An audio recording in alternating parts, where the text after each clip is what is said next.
Om Namo Bhagavate Vasudevaya. Om Namo Bhagavate Vasudevaya. Om Namo Bhagavate Vasudevaya.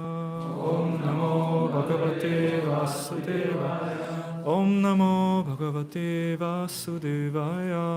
Om Namo Bhagavate Vasudevaya. Narayanam Namaskritya Naram Chava Narottamam Devim Saraswatim Vyasam Tato Jayamudiraye Nashta Prayeshu Abhadreshu Nityam Bhagavata Sevaya Bhagavati Uttama Shloke Bhakti Bhavati Vashtiki Om Jnanatimirandasya Giranjana Shalakaya Chakshurun Militam Yena Tasmai Shri Gurave Namaha Mukam Karoti Vachalam Pangum Langate Kirim Yat Kripatamaham Vande Shri Gurum Dinatarinam.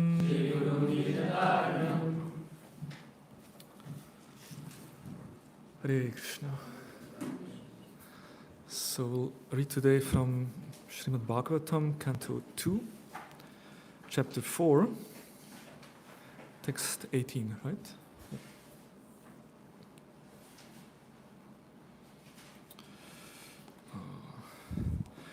Kirata Hunandra Pulinda Pulkasha Abhira Sambhaya Vanakashadaya Yenye Chapapayat Apashraya Shraha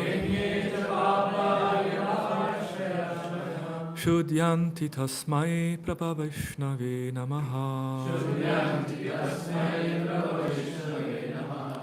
Kirata Hunandra Pulinda Pulkasha Abhira Shumbhaya Vanakashadayaha Yenye Chapapayat Apashraya Shraya Shudyanti Tasmai Prabhavishnave Namaha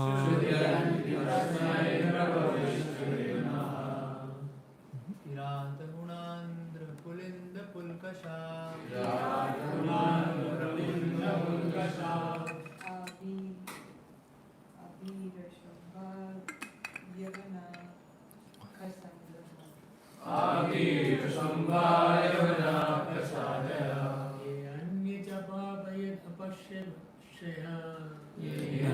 Chapapayata Pashraya Shraya Shudyanti Tasmai Prabhavishnave Namaha Kirata Hunandra Pulinda Pulkasha Abhira Shumbhaya Vanakashadaya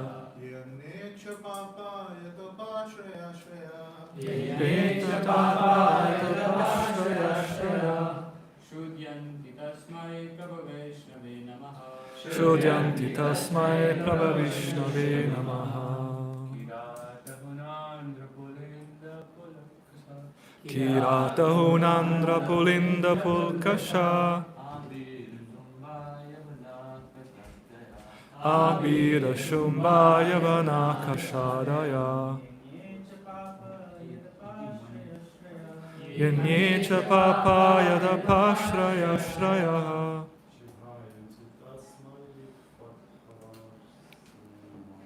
Shudyanti Tasmai Prabhavishnave Namaha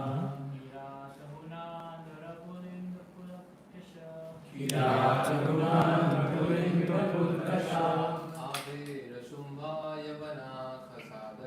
Abhira Shumbhaya Vanakashadaya Ye papa yada ashraya shraya. Shudyanti tasmai prabhu kirata.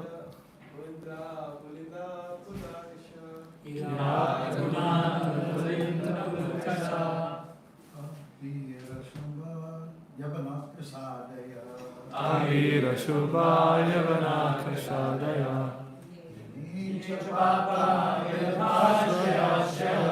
Shudyanti tasmai prabhu namaha. You're liking very much. It's a nice system actually to have everyone online. It's good. Yeah. Everyone gets involved. I like that. Yeah. Okay, word by word.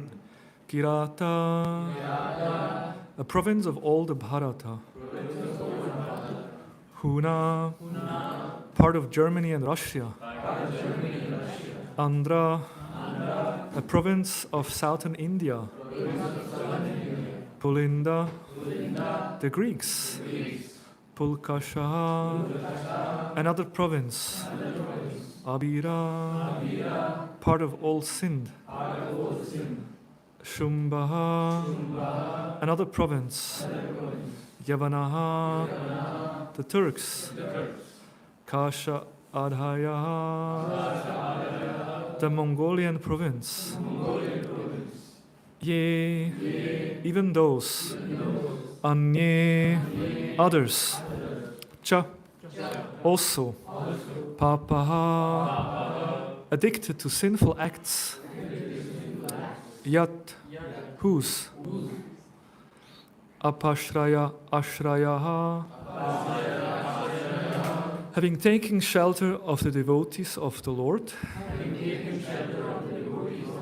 Shudyanti, at once purified. Tasmai, unto him. Prabhavishnave, unto the powerful Vishnu. Namaha, my respectful obeisances. Translation and purport by His Divine Grace, A.C. Bhaktivedanta Swami Srila Prabhupada Ki Jai. Kirata, Huna, Andhra, Pulinda, Pulkasha, Abhira, Shumbha, Yavana, members of the Kasha races and even others addicted to sinful acts can be purified by taking shelter of the devotees of the Lord due to his being the supreme power. I beg to offer my respectful obeisances unto him. Purport. It's quite a lengthy purport. The first part is the description of these different races, and then probably goes more into the deeper meaning of the shloka. We'll just Kirata, a province of all the Bharat Varsha mentioned in the Bhishma Parva of Mahabharata. Generally, the Kiratas are known as the aboriginal tribes of India. And in modern days, the Santal Parganas in Bihar and Chota Nagpur might comprise the old province named Kirata. Huna, the area of East Germany and part of Russia, is known as the province of Hunas. Accordingly, sometimes a kind of hill tribe is known as Hunas. Andhra, a province in southern India, mentioned in Bhishma Parva of Mahabharata. It is still extant and the same name. Pulinda, it is mentioned in the Mahabharata Adi Parva 174.38 with the inhabitants of the province of the name Pulinda. This country was conquered by Bhishma, Sena and Sahadev. The Greeks are known as Pulindas, and it is mentioned in the Vana Parva of Mahabharata that the non-Vedic race of this part of the world would rule over the world. This Pulinda province was also one of the provinces of Bharat, and the inhabitants were classified amongst the Kshatriya kings. But later on, due to their giving up the Brahminical culture, they were mentioned as Mlecchas. Who are Mlecchas, Prabhupada explains, just as those who are not followers of the Islamic culture are called Kafirs, and those who are not followers of the Christian culture are called heathens. Yeah. So the mlechas are another term for those who are not following Vedic culture. And then we have more. Abhira. This name also appears in the Mahabharata, both in the Shabha Parva and Bhishma Parva. It is mentioned that this province was situated on the river Saraswati in Sindh. The modern Sindh province formerly extended on the other side of the Arabian Sea, and all the inhabitants of that province were known as the Abhiras. They were under the domination of Maharaj Yudhisthira, and according to the statements of the Markandeya, the mlechas of this part of the world would also rule over Bharat. Later on, this proved to be truth, as in the case of the Pulindas. On behalf of the Pulindas, Alexander the Great conquered India, and on behalf of the Abhiras, Muhammad Ghori conquered India. These Abhiras were also formerly Kshatriyas within the Brahmin culture, but they gave up that connection. The Kshatriyas who were afraid of Parusharam and had hidden themselves in the Caucasian hill regions later on became known as the Abhiras, and the place they inhabited was known as Abhira Desha. Okay, 3 more. Shambhas or Kankas, the inhabitants of the Kanka province of Old Bharat, mentioned in the Mahabharata. Yavanas. Yavana was the name of one of the sons of Maharaj Yayati, who was given a part of the world known as Turkey to rule. Therefore, the Turks are Yavanas, due to being descendants of Maharaj Yavana. The Yavanas were therefore Kshatriyas, and later on, by giving up the Brahminical culture, they became Mlecha Yavanas. Description of the Yavanas are in the Mahabharata, Adi, Parva 85.34. Another province called Turvashu was also known as Yavana, and this country was conquered by Sahadev, one of the Pandavas. The western Yavana joined with Duryodhan in the battle of Kurukshetra under the pressure of Karna. It was also foretold that these Yavanas also would conquer India, and it proved to be true. And then the last, Kasha. The inhabitants of the Kasha Desha are mentioned in the Mahabharata Drona Parva. Those who have stunted growth of hair on the upper lip are generally called Kashas. As such, the Kashas are the Mongolians, the Chinese, and others who are so designated. Hare Krishna. So they were all, it's interesting, they all gave up their Brahminical culture, and they were Kshatriyas, and many of them later on conquered or ruled over India. But yeah, these are all different kind of races or different kind of people. So Prabhupada explains a little further now about the deeper meaning of that shloka. The above mentioned historical names are different nations of the world. Even those who are constantly engaged in sinful acts are all corrigible to the standard of perfect human beings if they take shelter of the devotees of the Lord. And that's basically the main point here, that no matter where you're coming from, but if you're taking shelter of a devotee of the Lord, you can be purified. That's basically the main theme of this shloka. And interesting enough, Prabhupada then quotes 2 pure devotees, Jesus Christ and Muhammad. 2 powerful devotees of the Lord have done tremendous service on behalf of the Lord on the surface of the globe. It's interesting how Prabhupada appreciates the service of these devotees, although they're not directly in the Vedic tradition.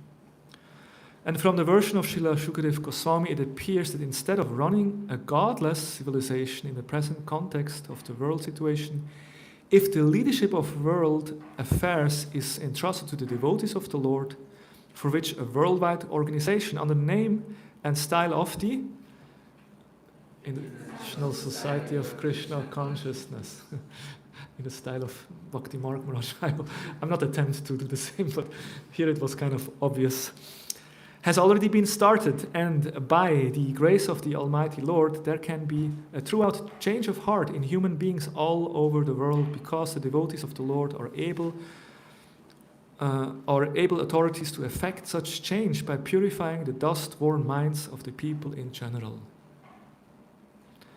The politicians of the world may remain in their respective positions because the pure devotees of the Lord are not interested in political leadership or diplomatic implications. The devotees are interested only in seeing that the people in general are not misguided by political propaganda and that the valuable life of human being is not spoiled in following a type of civilization which is ultimately doomed.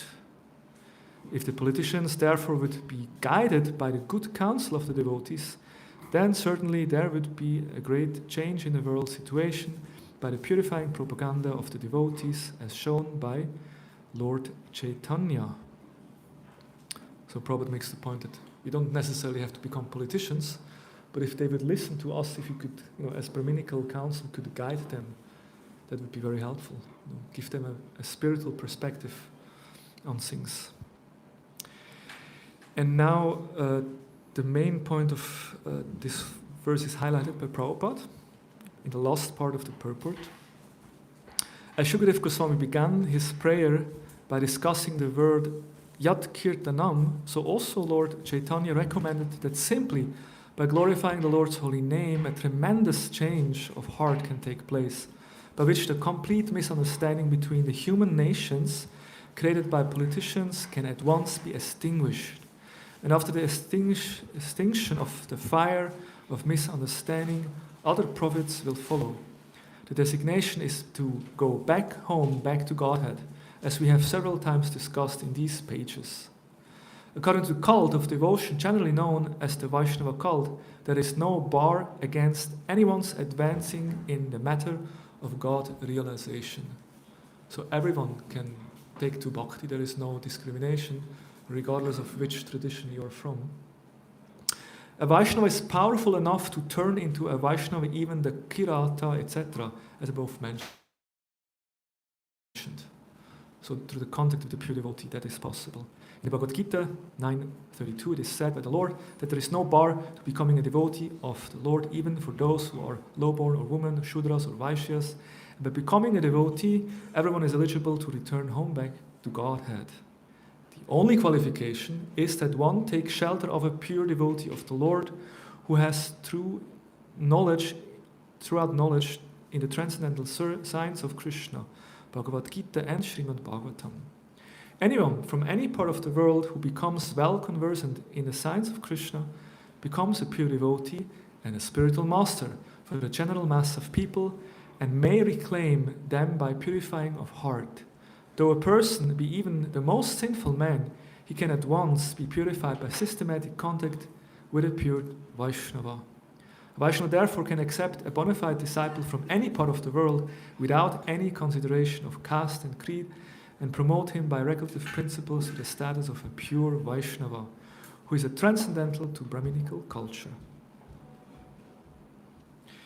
The system of caste or varnashram dharma is no longer regular even amongst the so-called followers of the system, nor is it now possible to re-establish the institutional function in the present context of society, political and economical revolution. Without any reference to the particular custom of a country, one can be accepted to the Vaishnava cult spiritually, and there is no hindrance in the transcendental process. Of course, when we hear this purport, we understand why this is so important to Prabhupada, right? Because Prabhupada was such a pure devotee who came to the West, who initiated the Mlechas and Yavanas, and who was criticized for that by some of his god brothers. So Prabhupada makes this point clear. No, in the pages of the Bhagavatam, it's very clearly mentioned that actually that's a bona fide process. And the last part of the purport, the Vaishnavas never accept another Vaishnava on the basis of birthright, just as he never thinks of the deity of the Lord in the temple as an idol. And to remove all doubts in this connection, Srila Shukadeva Goswami has invoked the blessings of the Lord who is all-powerful, Prabhu Vishnave Namaha. As the all-powerful Lord accepts the humble service of his devotees in devotional activities of the Archana, his form as the worshipful deity in the temple, Similarly, the body of a pure Vaishnava changes transcendentally at once when he gives himself up to the service of the Lord and is trained by a qualified Vaishnava. The injunction of Vaishnava regulation in this connection runs as follows. Arche Vishnu Shila Dir Guru Shu Nar Matir Vaishnava Yati Buddhi Shri Vishnur Namni Shabta Samanya Bhurihi, etc.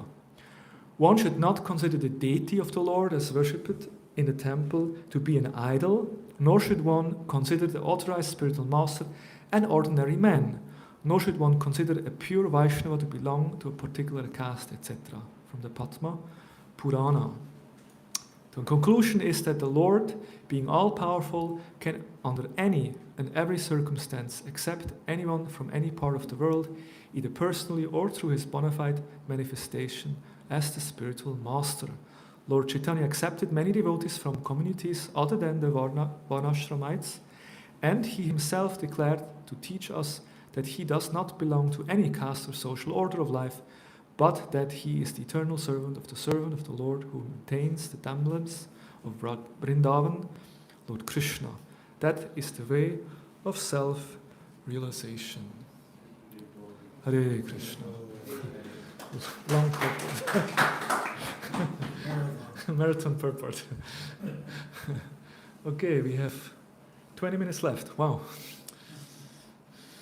Actually, there's so much to say in this purport. So let's try to look a little bit on the general meaning of the verse, and then look at some of Srila Prabhupada's points, and then try to highlight. I see the 2 points here, very powerful. So these are the prayers of Shukadev Goswami, and he glorifies the Lord. And in this verse, he glorifies the Lord as Prabhave Vishnu Namaha, like as the powerful Vishnu.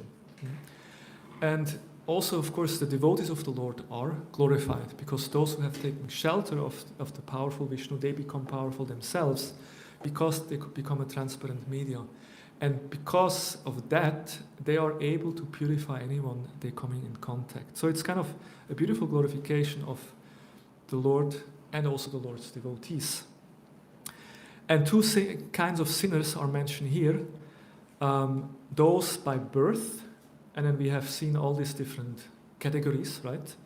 The Kirata, Huna, Andhra, Pulinda, and so on. These are all, they are by birth sinful, in a sense that, there's a lower birth, and if someone takes a lower birth, it has to do with the previous activities, and therefore they take a lower birth.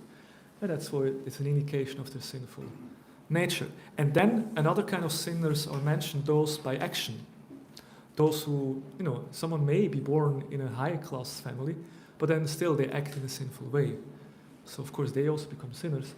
So, but both categories can be purified just by the contact of a devotee.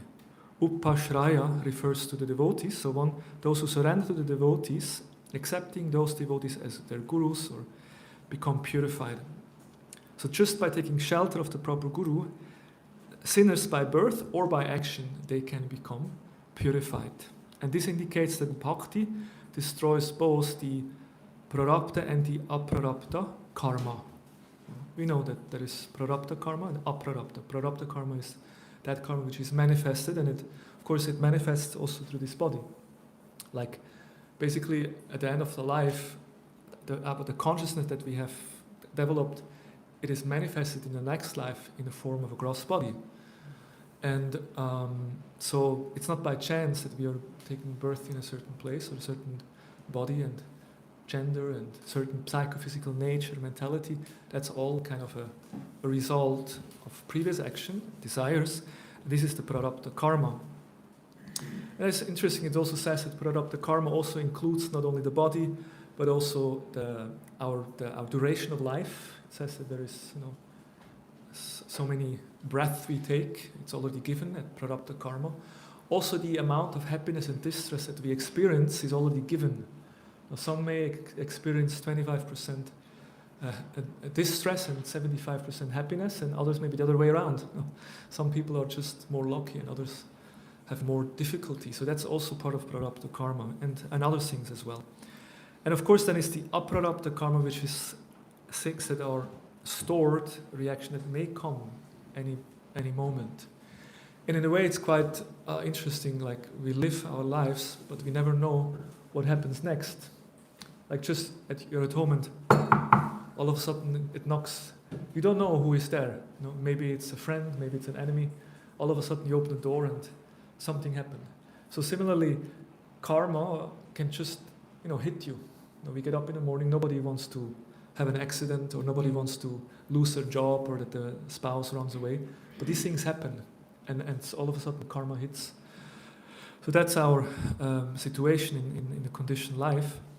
But here it says that bhakti has the power to destroy prarabdha and aprarabdha karma.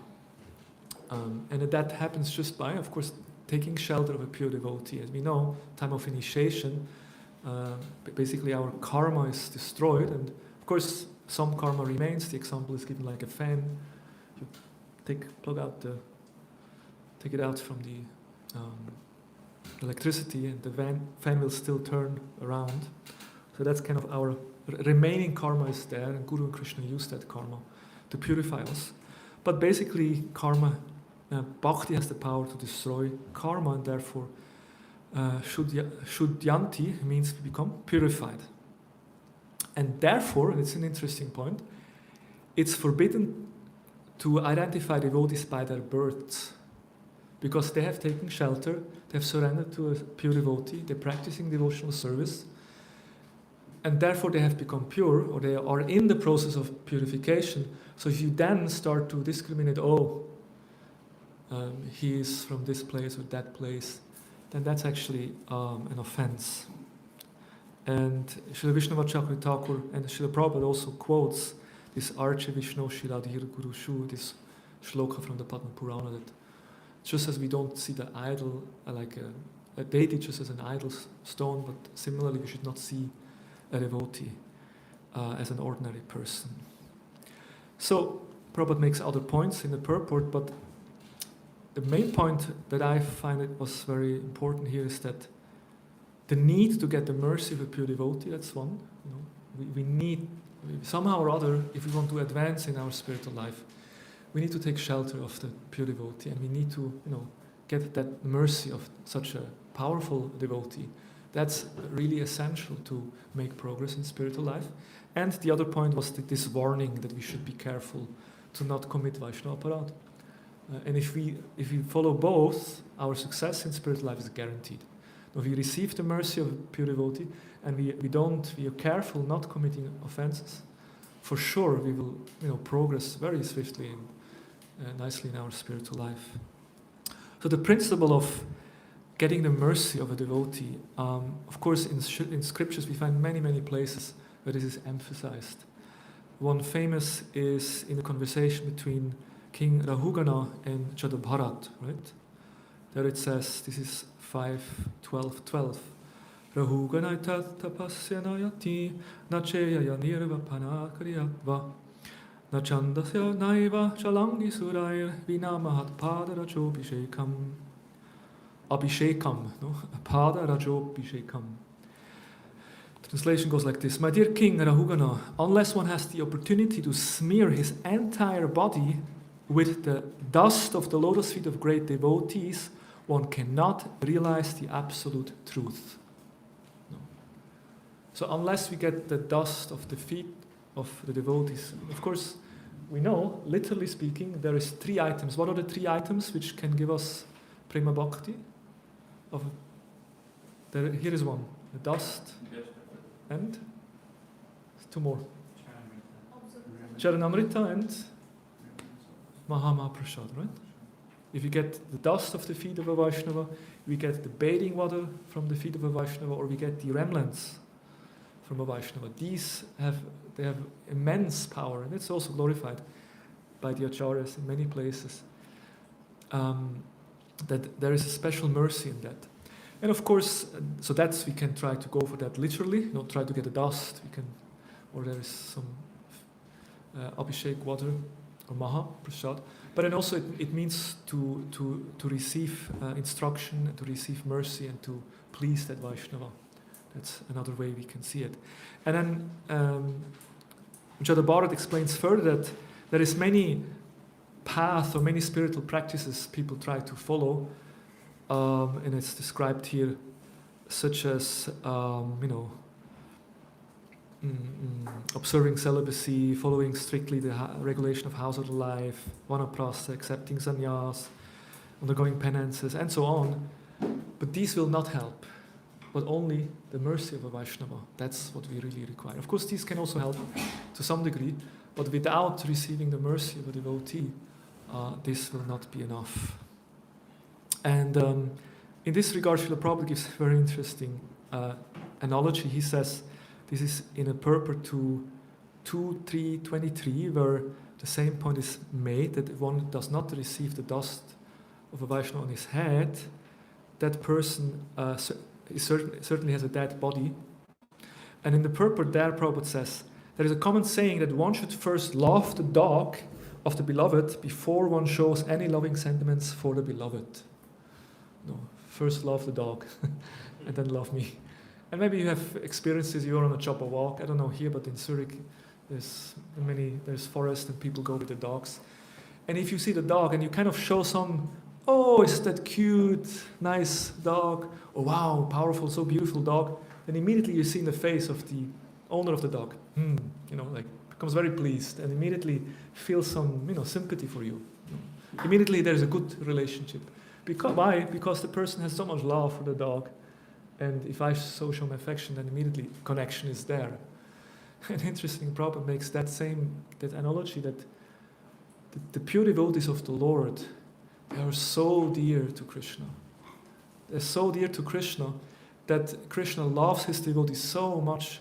So if an ordinary person shows some interest, some affection to his beloved devotees, then Krishna immediately becomes, he shows respect to my devotee, he shows love for my devotee, he serves my devotee. So Krishna becomes interested in such a person. So that's the principle that Srila Prabhupada emphasizes here. And in order to conclude, I'd just like to share a part of a song. This is from Narottam Das Thakur. Ebora karuna koro Vaishnava gosai patita pavana toma bina ke inai jaharani kete kele papadure jaya emona doyala prabhu kebakota poya, and so on. And this song also very much nicely connects to the topic that just by coming in touch with the Vaishnava, one gets purified. O Vaishnava Goswami, please be merciful unto me. There is no one except you who can purify the fallen souls. Where does anyone find such merciful personality, by whose mere audience all sins go far away? After bathing in the waters of the sacred Ganges, many times one becomes purified, but just by the sight of you, the fallen souls are purified. This is your great power. So that's a nice point, that we may take bath in the Ganges many times, and you get purified. But just by seeing a Vaishnava, just by seeing a devotee, actually one gets purified. And this is the beauty of the Vaishnavas, and of course the Vaishnavas are so powerful. Why? Because they are connected to the powerful Vishnu. And because they became a transparent medium of that powerful Vishnu, the Vaishnavas get the chance or the power to actually deliver others.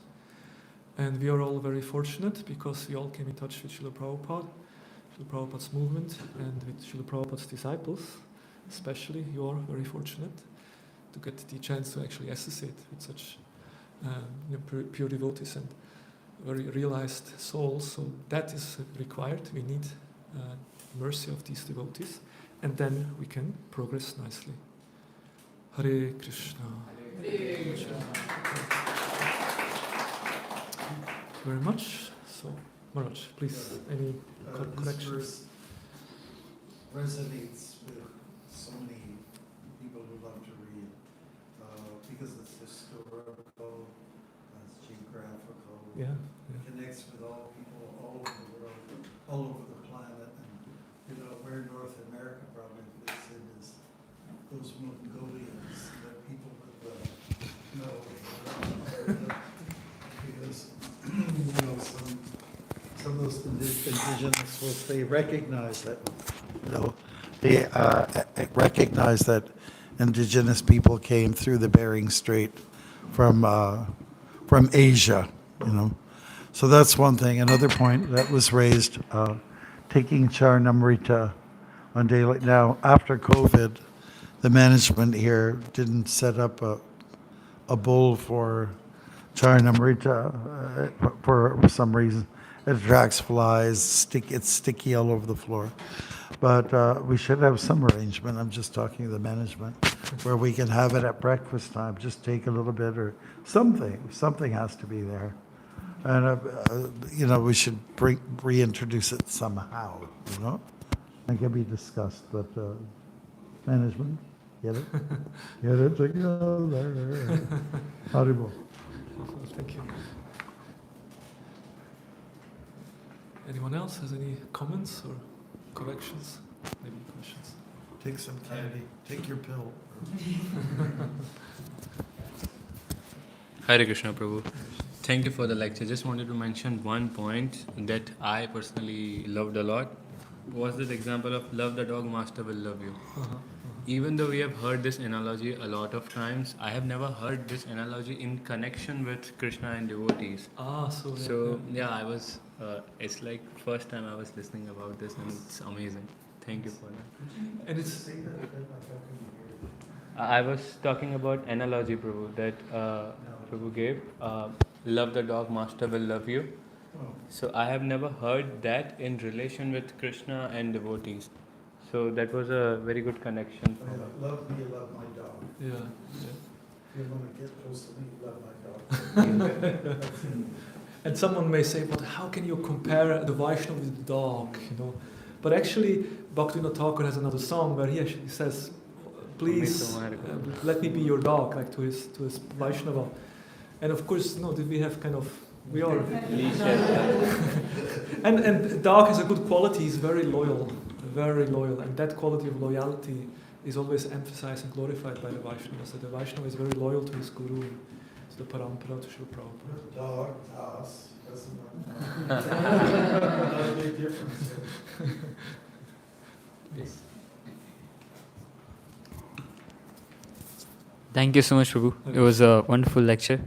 I just have a question about the three things that you mentioned, that if you get this from a pure devotee, then you get prema bhakti. That is like dust of lotus feet, mahaprasad, and charnamrita. So my question is that many times we run after these things, we want the dust and we want the charnamrit. But then we also hear about how Vani is more important than Vapu. So I feel like these things, they also fall in the category of Vapu. Yes. So if you want to give some insights. Very good point. Well, why is Vani considered to be more important? One thing is that Vani is eternal. Vapu is temporary. Vapu we have for some time, and then it's not there anymore. Whereas Vani remains forever. And in this way, Vani is very, very powerful. And also, sometimes we may not have so much Vapu, but even a little can be enough if we receive some instruction. Therefore, actually, we should be very eager to receive instructions. We should ask our Gurudevs, our seniors and Vaishnavas, please, how can I please you? How can I serve you? That should be an active approach from our side. Because Guru gives general instruction, chant 16 rounds, and distribute books and all of that, which is very good, and we can also follow that. But if you receive some personal, individual instruction, this is very precious, and for the rest of our lives, we can remember these instructions, that they can guide our life. So therefore, Vani is considered to be so important. Nevertheless, that doesn't mean that Vapu is not important. So we should actually, Vapu is powerful, because without Vapu, where do you get your Vani from? Right? So in a way, this is both very important, and we should be eager to get Vapu as much as we can. Like in my case, my spiritual master left quite early, left 20 years ago. So I only had a few years association and he left.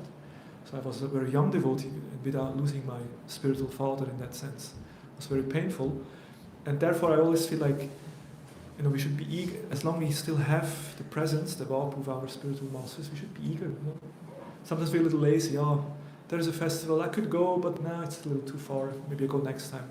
No, whenever you get a chance, have Vapu, take the chance, take this association. And then you receive Vani, and that will help. So I would say it requires both. And in regards to these items, they are kind of extras, or because if someone may not be able to receive the water or the Mahaprasad or the dust, but if someone sincerely follows the instructions, certainly he gets all the blessings. These are extras, which are powerful. They are mentioned in scriptures, but the main point is to be a humble servant of the spiritual master, pleasing him, receiving mercy. That's the main thing. Thank you. Okay, I think 1 minute. Time is up. Huh? Okay, good time to start. Time for 10 minutes of exercise. Easy, just 10 minutes. and just vocalize. Okay, thank you. 10 o'clock, yes. Thank you very much. Hare Krishna. Hare Krishna.